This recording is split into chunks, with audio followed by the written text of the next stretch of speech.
Hey everybody, it's Mike with Monkey Fab. It's Saturday. That means it's time to work on the car day.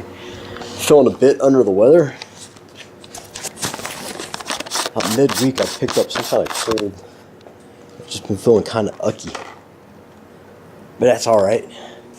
So let's see where we're at. So, I don't know if I showed the motor mounts a long time ago. I'll talk about them again real quick. So,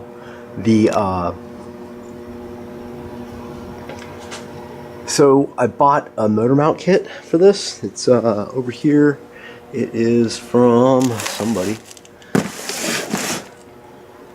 Transadapt. So I bought that and I thought that it was basically like a bolt-in deal where you just bolt it on, but it kind of was and it kind of wasn't, and it didn't work well for my model.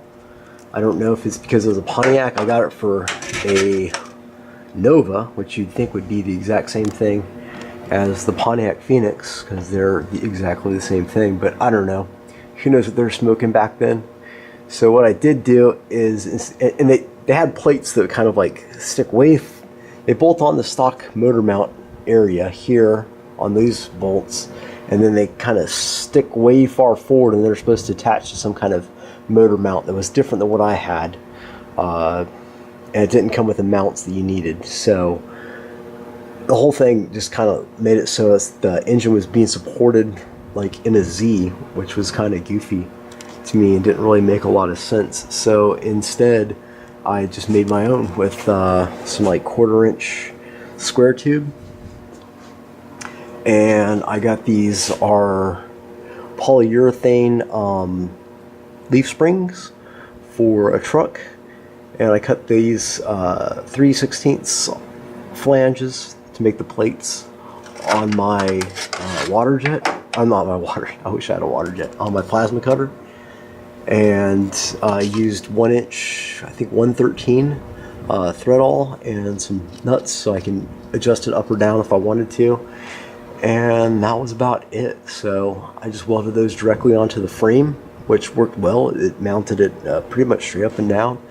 I could probably notch these plates out a little bit more and slide the engine forward just a tad. You'll see up here it's real close by that cylinder head. It's actually kind of almost touching the cold air box, air exchanger for the air conditioner. And over here it was a lot roomier. That's why I hung the turbo stuff over here, because we just simply had a lot more room to work with.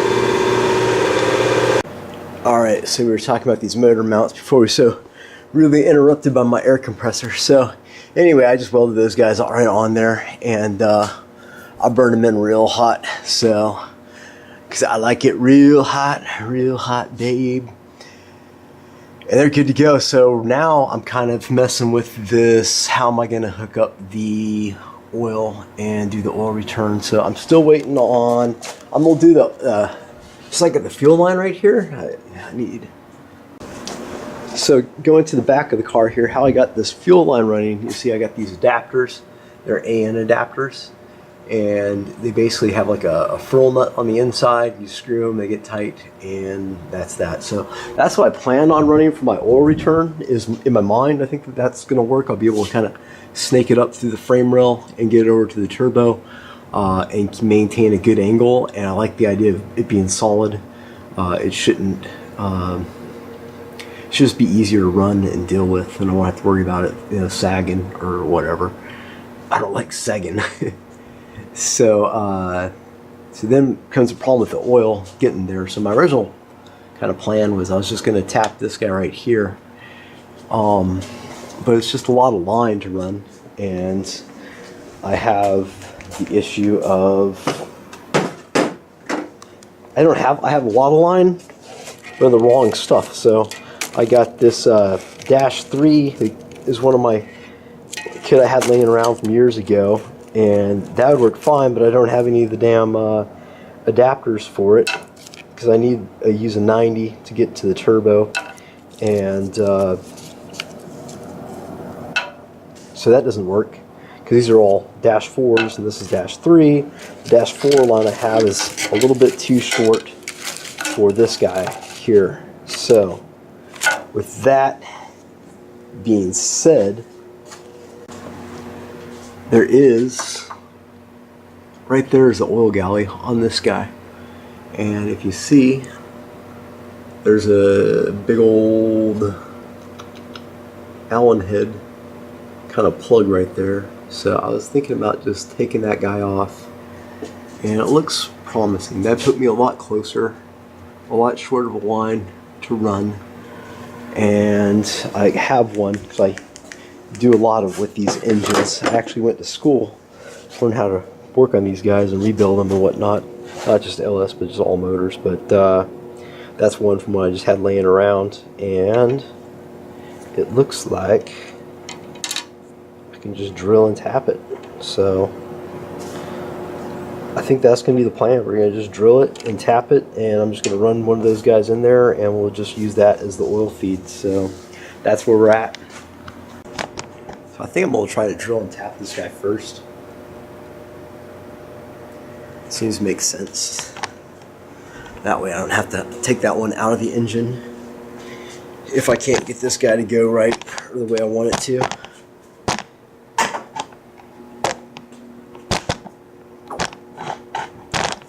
Should we try drill press? Should we just do it the old-fashioned way? I'm a big fan of the old-fashioned way, when you absolutely positively need to get it done because the boss is yelling at you. There's always a vise and a hand drill. So 5/16 is what we need.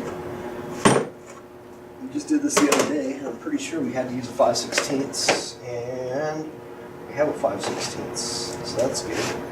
And how's that going to go? Nah. Well, it drops down in there, so I don't know. I got like 3 or 4 of these laying around. Let's give it a shot, see what happens. Let's see what happens. Little flagpole.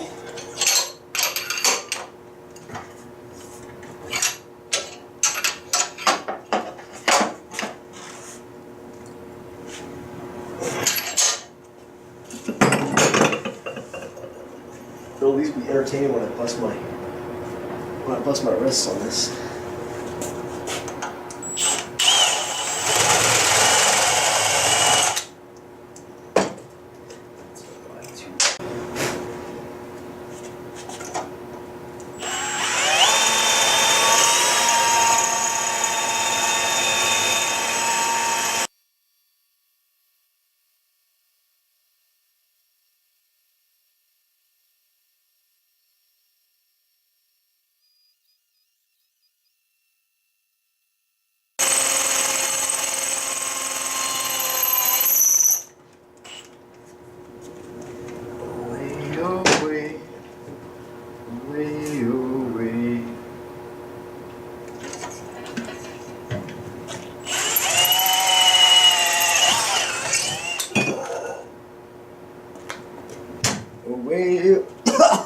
God damn.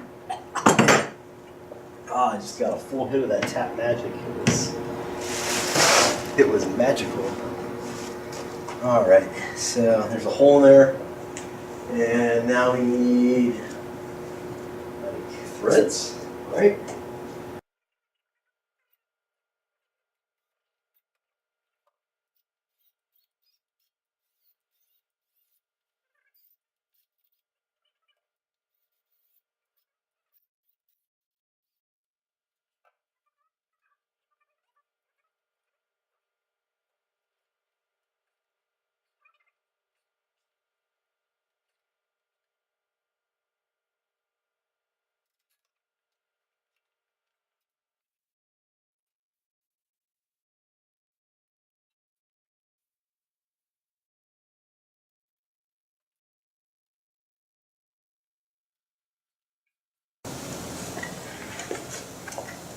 Ah, mother.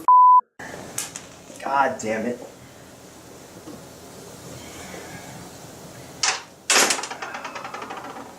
I knew that was going to happen. But yet you kept going anyway, didn't you?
All right. So this is how we.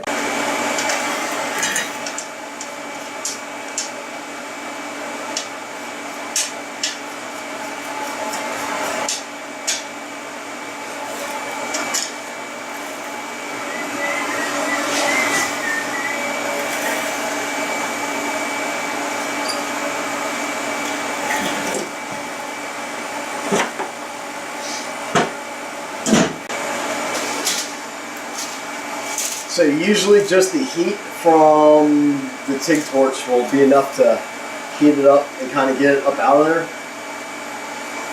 Kind of break it free. But I'll take some of this maintenance rod, it's called Eureka, and that's all I know about it. And I'll just kind of put some stuff on there so I have something to grab onto. And we'll see if we can get this guy taken out.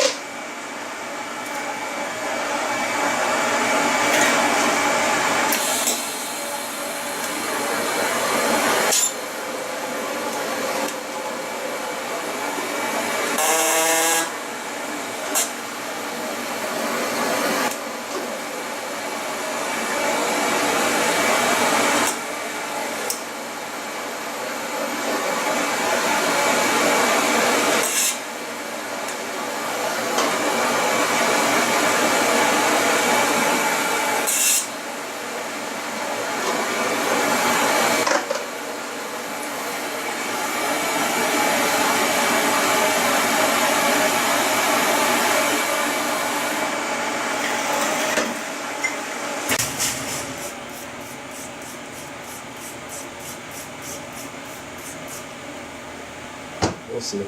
We'll see.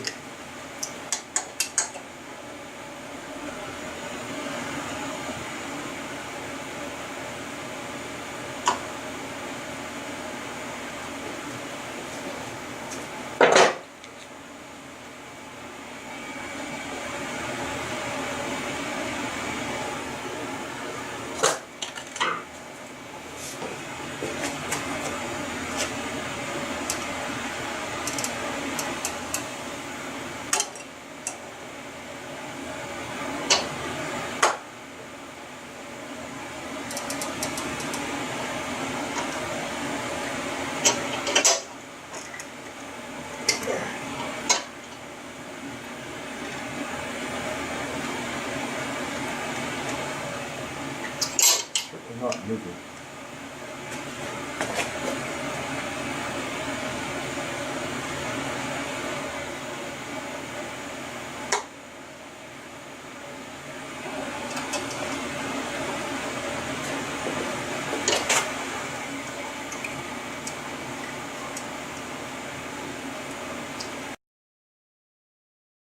Except it didn't happen like that at all. In fact, that was probably my fourth try. I just didn't think that you'd want to sit there and watch me over and over and over again weld and have it the actual weldment break off. So that's just how it goes. And I just stayed vigilant after it. I was actually just about ready to give up at this point and throw it away. But that was the only tap I had, so we just had to make it happen.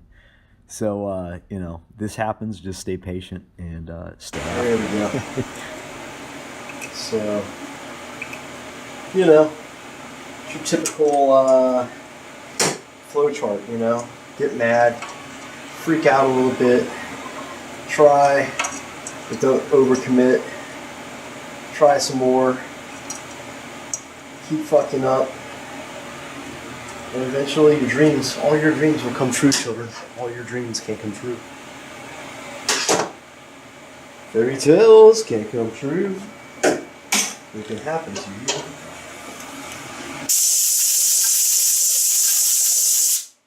If you're young and hot.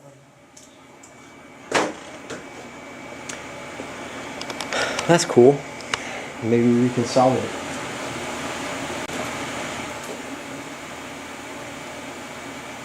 I haven't really thought this out all that well. That's alright. That's never stopped me before.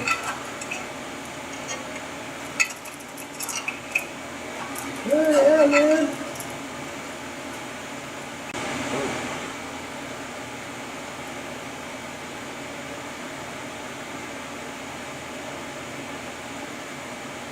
know you're thinking, Mike, why are you putting red sealant on there? Why would you put red Loctite on there? Well, primarily because I don't have any thread sealant.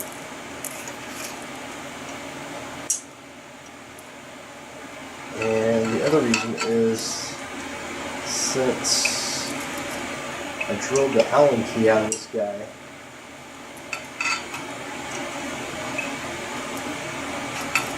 that's the only way you're going to be able to get this thing in and out of the galley, unless you got some vice grips on it.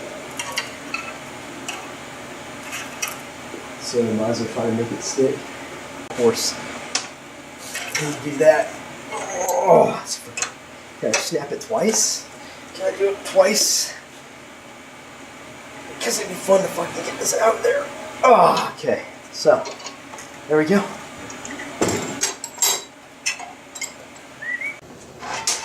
Got that guy on there. I went ahead and cleaned up the threads with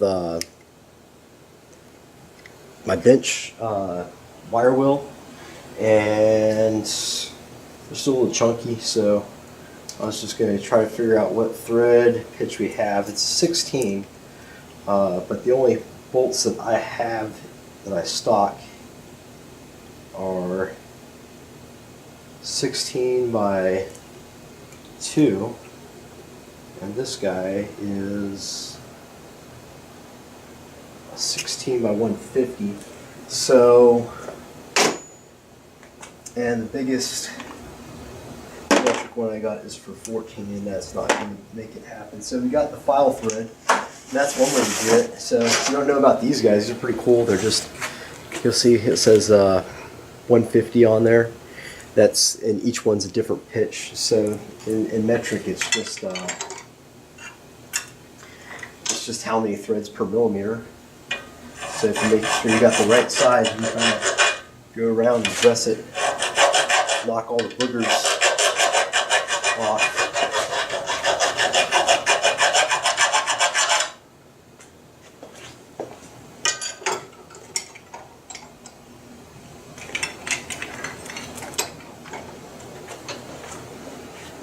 Just want to make sure you're on that 150 side.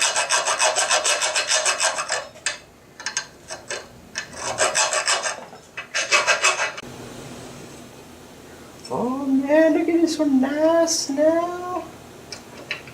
So nice. Okay. No, that's fine. That's like a little, it's got like a aluminum washer on there. So now you can kind of see we got the threads kind of cleaned up. So I think we're good. See, here's our balancer, here is the oil pan, and up above this is what we're trying to replace. So I'm going to go ahead and try to get that out. Oh yeah, I'm in there. I'm in there like somewhere. It's always a little bit of a pain in the ass to get this guy out. There we go. Well, besides breaking the tap off, and see that? So besides breaking the tap off inside the fitting and having to waste all the time on getting that was relatively uneventful, right? What I should have done is I should have went online and I should have went to a paintball store and I should have got 1/8 inch NPT quick disconnects, and then I could have put a nipple on the end of that guy and a quick disconnect, and then it would have been fucking smart. And I've done that before on other cars I've turboed. That way the whole line you can just quick disconnect, plug in, pull it out. You know, it's simple, it's fast, and I never had any trouble. Those O-rings did just fine. But the cool thing is now we got this guy. We'll get that in there. Is that I can use this line to pressurize the entire oil system. So when I go to prime it, I can just pull this off the turbo, hook up the line to it, and then shoot the oil pressure through the entire engine. It'll go right into the oil galley, and so it'll be a good way. So I mean, this thing's been sitting for quite some time. You know, it's got some assembly and whatever, but it's nice to prime your system if you can.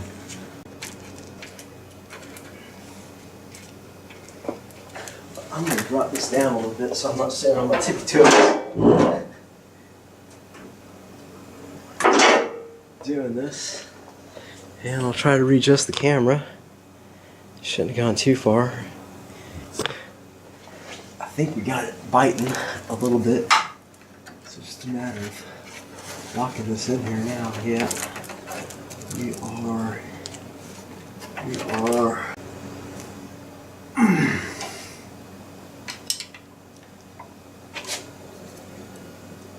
Oh, okay. Cool. Cool. Alrighty. Alright. Can you see it? Can you see it there? Alright, now. Alright, so that's enough for this episode. I think that was a pretty good way to go ahead and tap that out and feed the oil system. I know people will be like, but that's pre-filtered oil.